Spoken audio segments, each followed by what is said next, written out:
Dante's Boxing Nation, what's going on, guys? So this is some really, really good news to announce right here. According to ESPN, it is official that Stephen Fulton will be defending his titles against Noaya Inoue.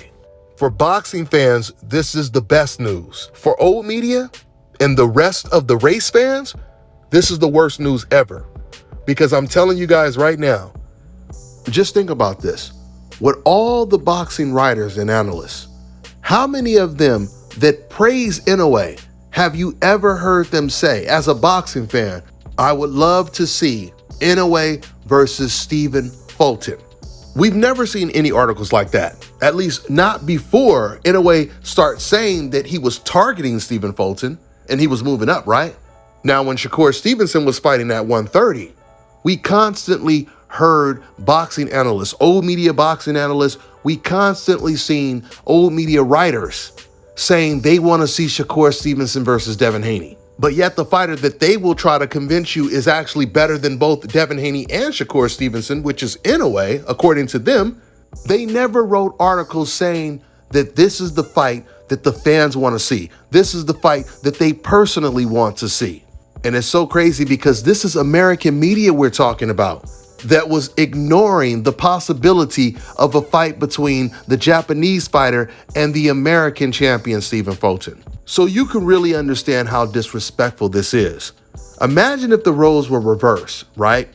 It was Inoue at the higher weight class, and it was Stephen Fulton that was constantly being praised by the Japanese media. But they know, the Japanese media, they know that Stephen Fulton is talking about moving up in weight. And the best champion at that weight class happens to be a fellow Japanese fighter by the name of Inoue.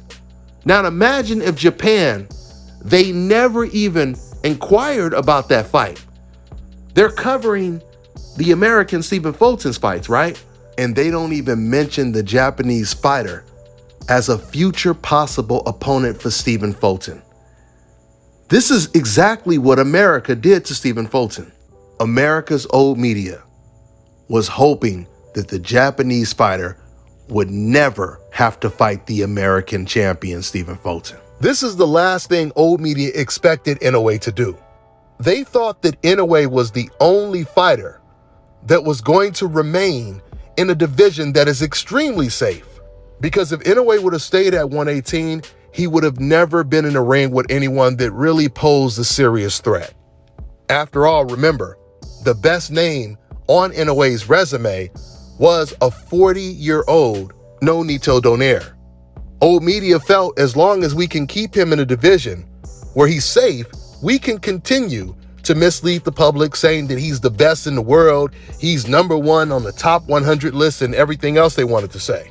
They were trying to convince fans that fighters like Errol Spence and Terrence Crawford, they're not the LeBron James and the Michael Jordans of this sport. Inoue is. And it doesn't matter who he beats. This is what old media is telling fans. But here's the problem with that.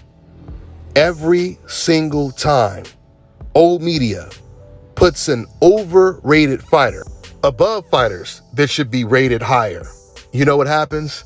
They put the old media curse on that fighter. I've been telling you guys since day one, if you pay attention to the pattern, you'll notice every single time old media said a particular fighter that they liked was number one, the best fighter in the world, that fighter became cursed and he ended up losing shortly after. All the way from Chocolatito Gonzalez to Golovkin to Noito Donaire to Sergey Kovalev, to Canelo Alvarez. And now they have put Inoue in that same position. Now, everyone outside of Noito Donaire, old media at one point had them ranked number one, the LeBron James of the sport. And the craziest thing about this is Terrence Crawford was dominating when they were praising Chocolatito Gonzalez, and Terrence Crawford is still dominating today. He's still undefeated, which is a little similar to Floyd Mayweather's long reign. Listen, I'm going to tell you guys right now, first and foremost, you have to give Inoue an enormous amount of credit for taking this fight. You see, because Inoue, he doesn't speak English, he doesn't live in America, he doesn't follow or even pays attention to old media's agenda. Because Inoue is doing something that Canelo Alvarez would have never done. And that's how they were expecting Inoue to move. Like a Canelo, like a Virgil Ortiz, like a Jaime Munguia, like a Gennady Golovkin. For Inoue to move up and fight the most dangerous champion at a higher weight class, that would be equivalent to Canelo Alvarez moving up in weight to fight a naturally bigger champion like Jamal Charlo, Demetrius Andrade, Jamel Charlo, or even David Benavidez. You see, Inoue is not moving up in weight to avoid someone who's already in his division. Canelo Alvarez, he fought Bivol because the only options he had on the table was to either sign a 2-fight deal with PBC and fight Jamal Charlo and David Benavidez or Errol Spence. And his other option on the table was to fight Bivol and Gennady Golovkin. And we know that Canelo Alvarez, he loves fighting European fighters. So he went with the European choice. But see, Inoue, he chose the Fulton fight. He didn't have to fight Fulton. He could have fought MJ, the other champion at 122, which would have been an easier fight. Honestly, because of the protection that old media gives Inoue, he could have moved up to 122 and not even fought for a title. He could have pulled a Jaime Munguia and just kept fighting opponents, waiting until he sees a vacant challenge for a vacant title that he feels that he can win for sure. And old media would have still kept telling people that he was the Michael Jordan of the sport.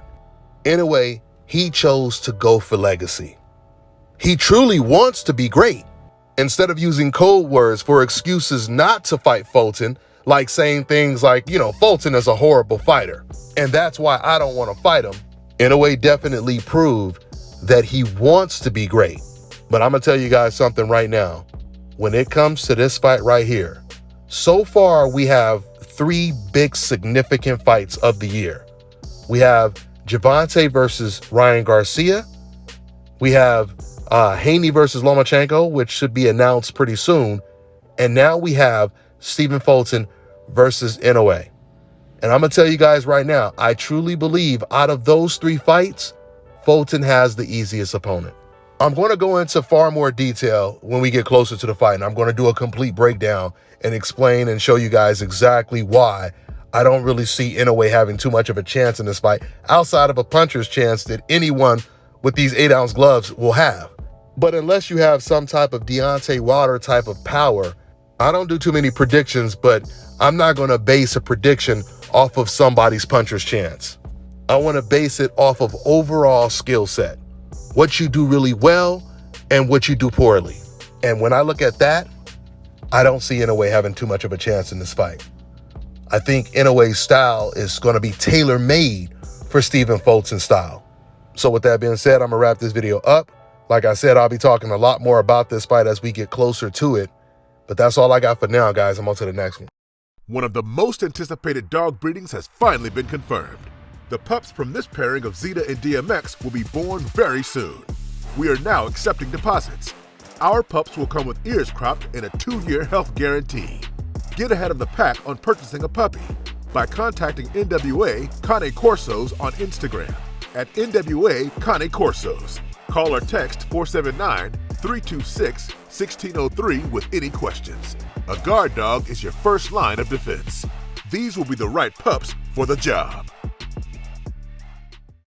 All right, now check this out, guys. If you're looking to repair eczema scars, burns and bruises, dark spots and blemishes, the fever blisters, diabetic ulcers, this right here is the perfect product for you guys. It's called Elo Diki Face and Body Oil. Athletes and top-ranking boxers, they're also using it after training to reduce swelling, inflammation, and to ease the pain. So get yours today. Go to elodiki.com, like them on Facebook, and follow them on Instagram. Let me tell you guys about Issa Israel Law Firm. It is a full-service legal practice based in Denver, Colorado, an emerging hub for combat sports and high-altitude training. If you're a fighter inside or outside of the ring and you need a law firm you can trust to fight for you, visit thefighterfirm.com or email help@iilawfirm.com. Legal representation is usually limited to plaintiffs or defendants in Colorado, but iFirm can help anyone in the world with trademarking their business name, logos, and U.S. immigration issues. This brother has been my attorney for a while and helped guide me through all kinds of business and civil issues, so make sure you guys go to thefighterfirm.com.